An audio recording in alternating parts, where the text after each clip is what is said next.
ব্যাপারটা জোস কিন্তু পা দুলাতে দুলাতে বীজ।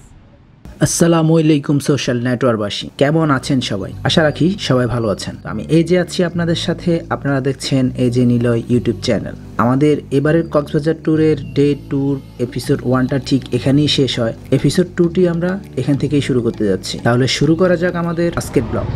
আমরা আরেকটা স্পটে এসেছি, এই হোটেলটার সামনে এই বীজটা, এটা কিন্তু একটু বেশি জোস।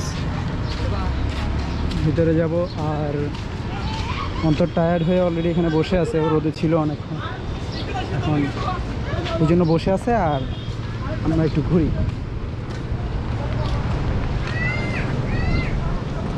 মানে আমরা সারাক্ষণ কিন্তু সুগন্ধা বীচ, কলাতলি বীচ এইসব জায়গাগুলোতেই পড়ে থাকি, কিন্তু ওগুলা ছেড়ে যদি একটু এই পাশে আসা হয় তাইলে কিন্তু কতটা জোস এরিয়া একটু চিন্তা করেন। এই জায়গাগুলোতে আসতে পারেন,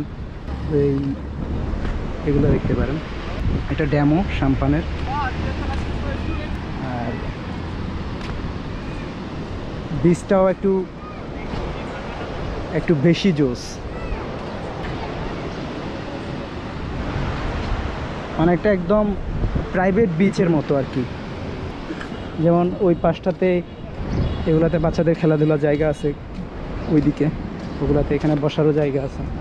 এই যে কয়েকজন বাচ্চা, এদের এখন খেলার শখ হয়েছে, খেলবে এখানে বাচ্চারা আর কি।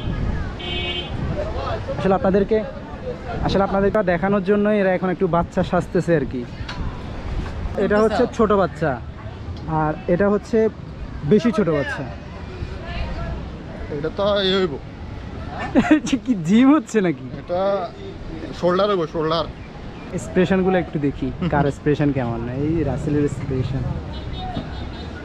এবার ছোট বাবুর এক্সপ্রেশনটা দেখি। সেই জিম, সে হচ্ছে ছোট বাবুর এক্সপ্রেশন। আল্লাহ কি কষ্ট।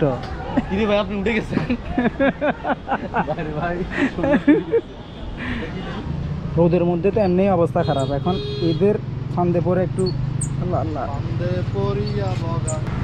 ব্যাপারটা জোস কিন্তু পা দুলাতে দুলাতে বীজ, আসলে জোস কিন্তু।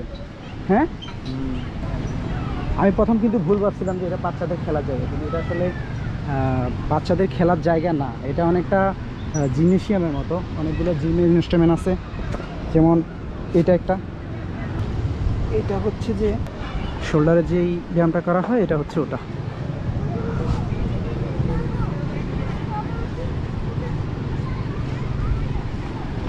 এটা আপনাদের যেটা দেখাইছিলাম সাম্পানের ড্যামও। হ্যাঁ,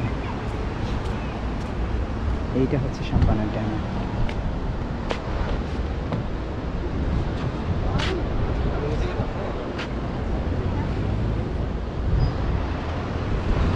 সবাই উঠতেছে সাম্পানায়, এই ড্যামোটাতে সবাই ফটোশ্যুট করতেছে, ওরাও করতেছে। অন্তরের এটা ফটোশ্যুট চলতেছে, ও পোজ দিছে, পোজ দেখেন। এখানে ফটোগ্রাফার, ও ওখানে শুয়ে গেছে, তুলেন। অন্তর, তুই একটা পোজের জন্য শুয়ে গেছিস, আমি এটা দেখার জন্য আসতে বাধ্য হয়েছি। তুই কি বেঁচে আছস? ওকে। হ্যাঁ, ওই ছবি কোনটা, যে ছবির জন্য এত কষ্ট করছে? ওই যে মাটির মধ্যে একবার শেষ করে দিছি। হায় হায় রে, এই ছবির জন্য।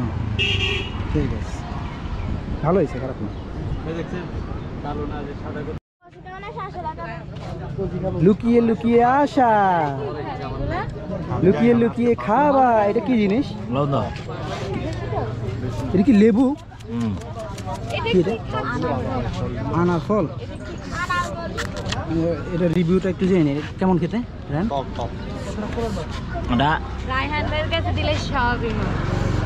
এটা হচ্ছে এক ধরনের, এটা কেউ খাওয়া ছাড়া বুঝাইতে পারবো না।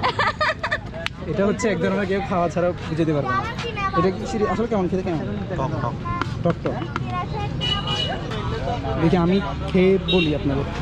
আপনারা যদি আসেন আর আপনাদের এই ফলটা যদি আপনাদের চোখে পড়ে খেয়ে দেখবেন, ভালো লাগবে। এই ছুরিটা আনার কলিনে কি বলবো, ভালো লাগছে, জোস। মানে একটা খেলে একটা খাইতে ইচ্ছে করবে। কিভাবে খায় মুঝে পানি নেই। জোস, জোস, অনেক বেশি জোস।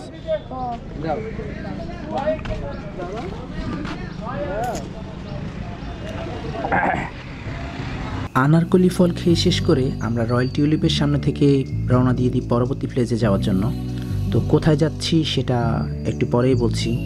এর আগে বলে রাখি, আপনারা যারা এখনও আমাদের এই চ্যানেলের সদস্য হননি তারা সাবস্ক্রাইব করে আমাদের চ্যানেলের সদস্য হয়ে যাবেন, আর যারা ইতিমধ্যে সাবস্ক্রাইব করে ফেলেছেন তাদেরকে অসংখ্য ধন্যবাদ। তো যেটা বলছিলাম, আমরা এখান থেকে রওনা দিয়ে চলে যাই ইনানি বিচ। আর ইনানি বিচে আমরা 5 থেকে 10 মিনিট থাকি। সেখান থেকে আমরা চলে যাই সোনাপাড়া, যেখানে অনেকগুলা সাম্পান দাঁড় করানো থাকে। তো সেটা আপনারা দেখতে পারবেন এপিসোড 3-তে। আজকের ব্লগটি এখানেই শেষ করব। আজ যাচ্ছি, কিন্তু খুব শীঘ্রই আরও একটি নতুন ব্লগ নিয়ে আপনাদের মাঝে হাজির হচ্ছি। এই পর্যন্ত আপনি ভালো থাকবেন, আপনার পাশের জনকে ভালো রাখার চেষ্টা করবেন। আল্লাহ হাফেজ।